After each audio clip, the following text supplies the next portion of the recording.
જુલાઈના અંતમાં આવી રહ્યો છે વરસાદનો જોરદાર રાઉન્ડ અને એવો વરસાદ થશે કે ક્યાંક તો 5 થી 10 ઇંચ જેટલો વરસાદ પડશે અને આગાહીકારો તો કહી ચૂક્યા છે કે નદીઓ પણ છલકાશે અને અનેક જગ્યાએ પૂર જેવી પરિસ્થિતિનું નિર્માણ થશે.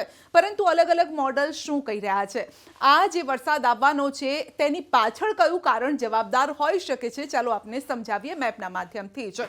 તો એક મોડલ જે ECMWF જે મોડલ છે તે કહી રહ્યું છે કે બંગાળની ખાડીમાં એક સિસ્ટમ સક્રિય થઈ છે અને જે ડિપ્રેશનમાં પરિવર્તિત થશે અને ત્યારબાદ વેલમાર્ક લો પ્રેશર બનશે. હવે બંગાળની ખાડીમાં સિસ્ટમ સક્રિય થઈ છે તો પછી ગુજરાતને કેવી રીતે અસર થશે? તો આપણે જણાવીએ કે જેમ જેમ દિવસો પસાર થશે એટલે કે જુલાઈનો અંત આવવાનો શરૂ થશે, લગભગ 26 જુલાઈથી આ સિસ્ટમ જે છે તેની અસરો પણ વર્તાશે. એટલે કે બંગાળની ખાડીમાંથી આ જે સિસ્ટમ છે ઓડિશા થઈ આગળ વધશે, આ સાથે મધ્યપ્રદેશ છે તેના ઉપર પસાર થઈ અને ગુજરાતની ઉપરથી પસાર થશે. હવે જ્યારે આ ગુજરાત ઉપરથી પસાર થતું હોય એટલે કે જ્યારે વેલમાર્ક લો પ્રેશર બનતું હોય ત્યારે શું થતું હોય છે?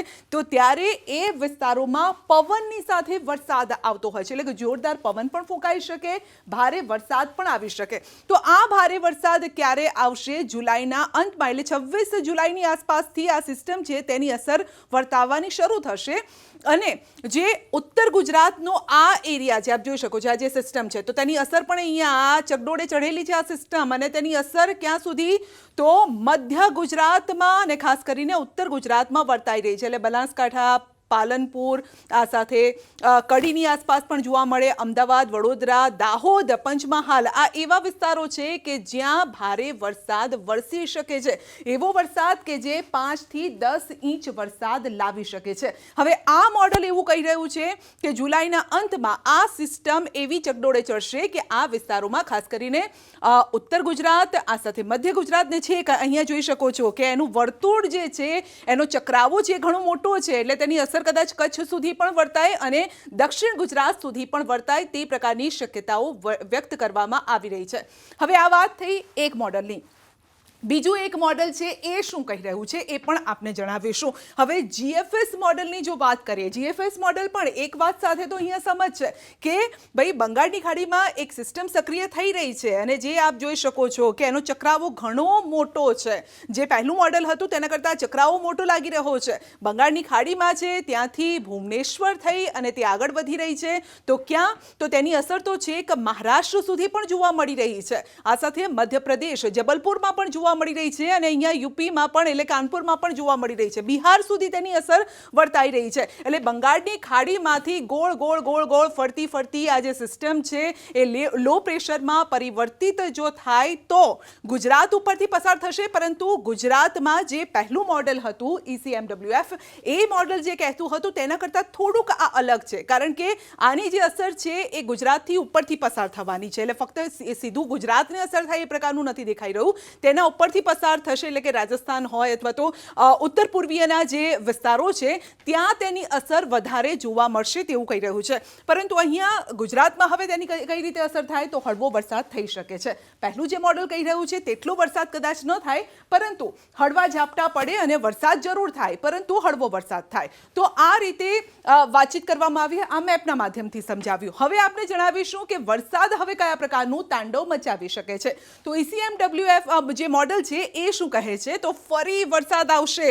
27 જુલાઈથી 2 ઓગસ્ટ સુધી વરસાદી માહોલ ગુજરાતમાં રહેવાનો છે.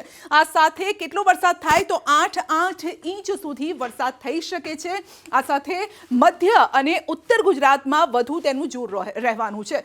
સમગ્ર રાજ્યમાં વરસાદી માહોલ પણ રહેવાનો છે. હવે વરસાદી માહોલ રહેશે તો ક્યાં કેટલી અસર થઈ શકે છે? આહાહાહાહા જુઓ, આ જે અસર છે અહીંયા જ વર્તાઈ રહી છે.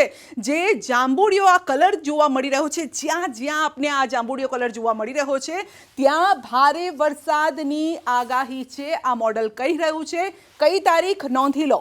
27 જુલાઈથી 2 ઓગસ્ટ સુધી. એટલે જુલાઈનો અંત, ઓગસ્ટની શરૂઆત ભારે રહેવાની છે. કયા વિસ્તારો ઝડપથી આપને જણાવી દો? બનાસકાંઠા, પાટણ, મહેસાણા, સાબરકાંઠા, અરવલ્લી, ગાંધીનગર, અમદાવાદ, ખેડા, મહીસાગર, દાહોદ, પંચમહાલ, છોટાઉદેપુર, આણંદ, સુરેન્દ્રનગર, છોટાઉદેપુર તો આપણે જણાવ્યું, નર્મદા, ભરૂચ સુધી પણ અસર થશે. સુરત, તાપી, ડાંગ, નવસારી, વલસાડ અને ક્યાંક ક્યાંક સૌરાષ્ટ્રનો કેટલોક વિસ્તાર છે ત્યાં પણ અસર થશે, જૂનાગઢમાં, પોરબંદરમાં, રાજકોટમાં પણ તેની અસર જોવા મળશે. એટલે આ એક મોડલની વાત થઈ જ્યાં કેટલો વરસાદ થઈ શકે, 8 ઇંચ વરસાદ થઈ શકે. હવે જે GFS મોડલ છે તે શું કહી રહ્યું છે? એ પણ કહે છે તો ખરા વરસાદ થશે પરંતુ ઓછો વરસાદ થશે. 27 જુલાઈથી 2 ઓગસ્ટ સુધી વરસાદી માહોલની સંભાવના છે. બંગાળની ખાડીની જે સિસ્ટમ છે તેની અસર જોવા મળશે. આ સાથે દક્ષિણ ગુજરાતમાં વરસાદનું જોર રહેશે.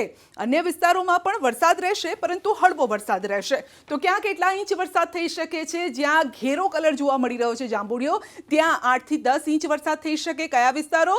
અરવલ્લી, મહીસાગર, દાહોદ, પંચમહાલ, છોટાઉદેપુર, વડોદરા, નર્મદા, ભરૂચ, સુરત, તાપી, ડાંગ, વલસાડ, નવસારીમાં ભારે વરસાદની આગાહી છે. એટલે ફરી એક વખત સુરત પણ જો પાણી થઈ જાય તો નવાઈ નહીં, નવસારી પાણી થઈ જાય તો પણ નવાઈ નહીં, કારણ કે આ મોડલ આવું કહી રહ્યું છે. અને બાકીના વિસ્તારોમાં પણ વરસાદ થશે પરંતુ કેટલો? લગભગ 1.5 ઇંચ થાય, 2 ઇંચ થાય, 3 ઇંચ થાય. પરંતુ જે ખેડૂતો એક સારા વરસાદની રાહ જોઈ રહ્યા છે તેવો આ રાઉન્ડ આવી રહ્યો છે. આ સાથે જ આગાહીકારો પણ એ આગાહી કરી ચૂક્યા છે કે આ સમય દરમિયાન જોરદાર પવન પણ ફૂંકાશે. પવનની સાથે હવે એની ગતિ કેટલી રહેશે? તો 50 થી 60 કિલોમીટર પ્રતિ કલાકની ઝડપ રહી શકે છે. અને આ દરમિયાન કાચા મકાનોમાં રહેતા લોકોએ ખાસ સાચવવું. અને ચોમાસામાં વૃક્ષો પડી જવાની ઘટનાઓ બનતી હોય છે, એટલે કે જ્યારે પણ તમે રસ્તા પરથી પસાર થાઓ ત્યારે સાચવીને પસાર થજો.